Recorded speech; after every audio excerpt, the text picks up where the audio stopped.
लखनऊ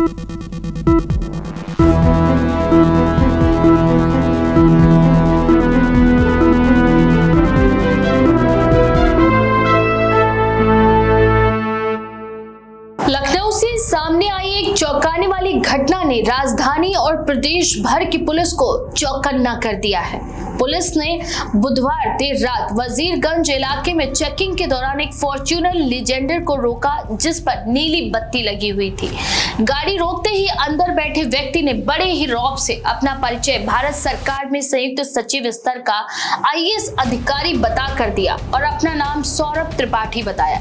अचानक सामने आए ऐसे अफसर के सामने पहले तो सिपाही और दरोगा हिचकिचा गए और पीछे हट गए, लेकिन वजीरगंज के इंस्पेक्टर ने संदेह होने पर गाड़ी के करीब जाकर अंदर झांका। अंदर रखी लाल और नीली बत्तियां देखकर उन्हें शक हुआ कि अगर सचमुच ये व्यक्ति वरिष्ठ आईएएस अफसर है तो गाड़ी के भीतर ढेरों फ्लैशर लाइट्स क्यों रखी हैं? इसी बिंदु ने इस मामले का परत दर परत खुलासा होना शुरू हुआ। इंस्पेक्टर ने जब गहराई से सवाल करना शुरू किया तो सौरभ त्रिपाठी ने उत्तर प्रदेश के कई वरिष्ठ आईएएस अफसरों के नाम गिनाने शुरू कर दिए और पुलिसकर्मियों को यहां तक की धमकी दी कि उनसे उलझने का अंजाम भुगतना पड़ेगा। पुलिस ने हिम्मत दिखाते हुए उनकी तलाशी भी ली तो उनके पर्स से 8 अलग अलग बैंक कार्ड मिले। हैरानी की बात ये थी कि इन कार्डों पर अलग अलग नाम लिखे हुए थे, किसी पर प्रेम कुमार मिश्रा, किसी पर प्रतीक दुबे और किसी पर सौरभ त्रिपाठी। इसके बाद पुलिस ने गाड़ी के कागजात ऑनलाइन चेक किए तो ये किसी जयदीप नामक व्यक्ति के नाम पर पंजीकृत निकले।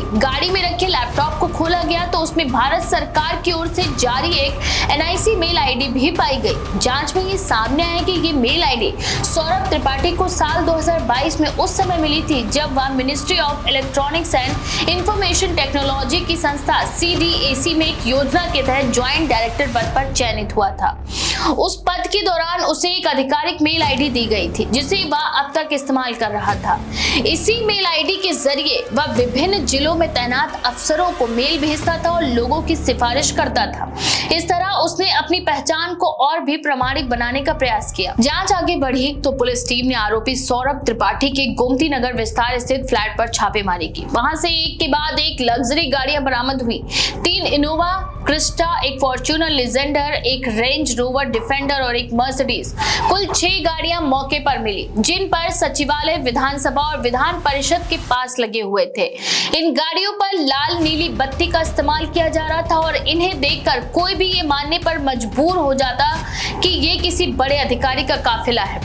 इस गिरफ्तारी के बाद पुलिस ने सभी गाड़ियों को जब्त कर लिया और उनके कागजात की जांच शुरू कर दी। साथ ही सचिवालय पास की भी पड़ताल की जा रही है कि वे असली हैं या जाली। पहली नजर में संदेह यही है कि ये व्यक्ति लंबे समय से अपनी पहचान बदलकर और फर्जी पास का सहारा लेकर लोगों को धोखा देता आ रहा था। लखनऊ पुलिस की माने तो आरोपी राजधानी की महंगी सोसाइटियों में फ्लैट लेकर रहता था और खुद को सीनियर आईएएस बताकर लोगों पर रौब जमाता था। उसने कई मौकों पर अपने संपर्कों का हवाला देकर लोगों से काम भी निकलवाया।